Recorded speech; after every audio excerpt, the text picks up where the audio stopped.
हम लोग ट्रिग्नोमेट्री में क्या करेंगे बेटे, हम फिगर बनाएंगे, डायग्राम बनाएंगे और देखेंगे गिवन क्या है। यहाँ पर दिया हुआ in triangle ABC angle B is 90 डिग्री। एंगल बी हमारा बेटे 90 डिग्री है ना। तो हम बी को लेंगे यहाँ पर, जो 90 डिग्री है उसको यहाँ लेंगे।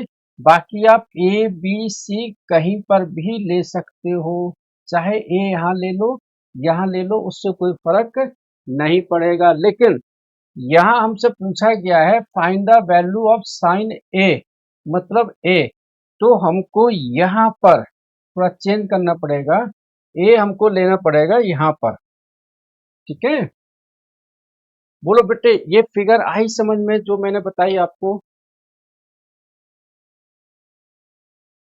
अकॉर्डिंग टू क्वेश्चन, हाँ, अकॉर्डिंग टू क्वेश्चन हम फिगर या डायग्राम कैसे बनाएंगे। सबसे पहले तो 90 डिग्री का एंगल कहाँ बन रहा है हम उसको लिखेंगे। 90 डिग्री के एंगल के बाद में हम लिखेंगे कि जो एंगल पूछा गया है, जैसे कि यहाँ पर ए, एंगल ए बी सी ऐसे, तो साइन ए पूछा गया है तो ए को हम यहाँ लेंगे, सी को वहां पर लेंगे। अब गिवन क्या है वो हम देखेंगे। Angle B 90 degree, A B 2 centimetre, A B equal to 2 centimetre. ये बेटे हमारा ए बी 2 सेंटीमीटर। फिर दिया हुआ है बेटे ए सी, ये वाला 3 सेंटीमीटर। हमको निकालना है बेटे साइन ए, साइन ए, साइन ए। बेटे साइन थीटा का फार्मूला क्या होता है? साइन थीटा होता है बेटे परपेंडिकुलर अपॉन में हाइपोटेन्यूज, परपेंडिकुलर अपॉन में हाइपोटेन्यूज।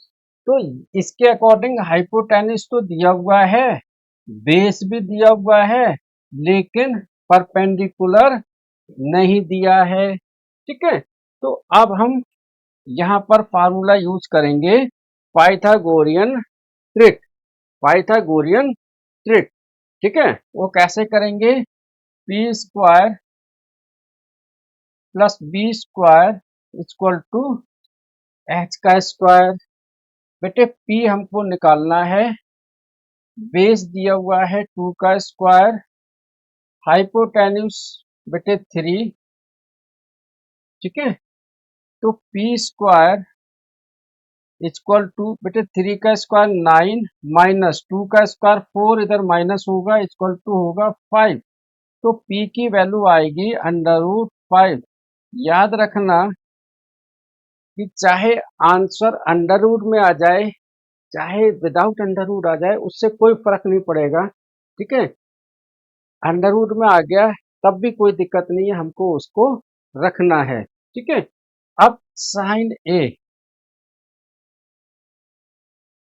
पी अपॉन में एच, बेटे पी आया √5। ठीक है, तो हो गया हमारा √5 अपॉन में एच कितना दिया हुआ है हमारा 3, तो आंसर आ गया √5/3 सेंटीमीटर। ये करेक्ट आंसर है। बोलो आया बेटे समझ में? हाँ, नेक्स्ट क्वेश्चन। यहाँ पर हमको in the following figure A B C is a right angle at B, angle हमारी साइड बी सी, बेटे बी सी दिया हुआ है 4 सेंटीमीटर। ठीक है, फिर हमको ए बी दिया हुआ है बेटे 3 centimetre. Then find sine A and cos A, sine A and cos A. बेटे साइन ए एंड कॉस के लिए थोड़ा सा फिगर चेंज हो जाएगा। ठीक है, बी तो यहीं पर ही रहेगा, हमारा ए यहां से यहां आ जाएगा ए, और सी यहां चला जाएगा। बी सी बेटे यहाँ पर बेस था वो बन गया परपेंडिकुलर, यानी कि बी सी 4 सेंटीमीटर। जो परपेंडिकुलर था वो बेस बन गया ए बी, यानी कि 3 सेंटीमीटर। ये हो गया बेस और ये हो गया परपेंडिकुलर। कभी भी क्वेश्चन ट्रिग्नोमेट्री का आता है, बहुत सिंपल क्वेश्चन है, बहुत आसान से क्वेश्चन है। कभी भी ट्रिग्नोमेट्री के क्वेश्चंस आते हैं, आप पहले फिगर को ड्रॉ करो, फिगर को बनाओ। आप अगर आपका डायग्राम क्लियर है तो आप आराम से कर सकते हो। ठीक है, तो यहाँ पर हमको देखो क्वेश्चन बड़ा आसान है। उन्होंने क्या कर दिया, सी यहाँ लिख दिया, ए वहां लिख दिया, थीटा बना दिया उसको। ठीक है, और उसको लिख भी दिया ये थीटा ऐसे करके। अब आप ऐसे करोगे तो कर लोगे। अब यहाँ पर थीटा हो गया, मतलब ये बेस बन जाएगा, ये परपेंडिकुलर बन जाएगा, बस इतना अंतर हो जाता है। तो वही हमने किया है। अब हम निकालेंगे P square plus B square equal to H square. बेटे परपेंडिकुलर हमारा आ गया 4 का स्क्वायर, बेस आ गया 3 का स्क्वायर इक्वल टू एच का स्क्वायर। 4 का स्क्वायर 16 प्लस 9 एच स्क्वायर। बेटे H equal to under root 16 plus 9 25 equal to 5 centimetre. ठीक है, अब साइन ए अब आराम से निकल जाएगा, परपेंडिकुलर अपॉन में एच। बेटे परपेंडिकुलर 4 है, एच हमारा 5 निकला है, ये आ गया answer. Cos A base upon में हाइपोटेन्यूज। बेटे बेस 3 है, हाइपोटेन्यूज 5 आ गया, ये आ गया आंसर।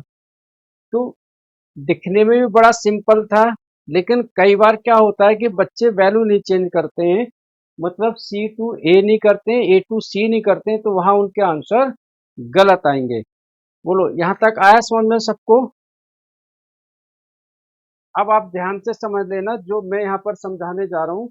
सबसे पहले जो मैं आपको स्टार्टिंग से बताता हूँ, tan A equal to formula होगा साइन ए अपॉन में कॉस ए। ठीक है, फिर ध्यान से देखना, कॉट ए tan का उल्टा होता है कॉस ए अपॉन में साइन ए। 1 अपॉन में sine A equal to cosec A. ठीक है, बोलो बेटे ये वाले फार्मूले आते हैं क्या आपको? जैसे कि 3 tan ए है, तो इसको हम लिख सकते हैं 3 tan ए की जगह साइन ए अपॉन में cos A equal to 4 sine A. ठीक है, बेटे साइन ए से साइन ए कटेगा, ये होगा 3 अपॉन में कॉस ए इक्वल टू 4। बेटे कॉस इस तरफ जाएगा तो ये होगा 3/4 इक्वल टू कॉस ए। बोलो बेटे आ रहा है समझ में इतना? इसको हम लिख सकते हैं बेटे कॉस अपॉन में साइन ए। बोलो बेटे लिख सकते हैं या नहीं? कॉस अपॉन में साइन, वहां से, है ना? अब ये जो नीचे कॉस अपॉन में जो साइन है बेटे, ये होता है 1 अपॉन में साइन ए। 1 अपॉन में साइन ए क्या होता है? Cot A equal to cos A. 1 upon में साइन ए कॉसेक ए क्या होता है बेटे? Cosec A. ठीक है, इसके बाद में कॉस ए की वैल्यू हमने क्या निकाली है ऊपर? 3/4। तो cot A equal to 3/4 cosec A. 4 ऊपर जाएगा मल्टीप्लाइड होने, तो हो जाएगा 4 cot A equal to 3 cosec A. ये बन गया बेटे रिलेशनशिप। ठीक है, बोलो बेटे आया समझ में? ठीक है? तो यहाँ से देखो कॉट ए को हम क्या लिख सकते हैं? कॉस अपॉन में साइन, और 1 अपॉन में साइन हो गया कॉसेक। कॉस की वैल्यू हमने ऊपर निकाल ली है, वो हमने रख दी है, क्रॉस मल्टीप्लाइड कर दिया और आंसर आ गया। ठीक है, बोलो अब सबको क्लियर है बेटे?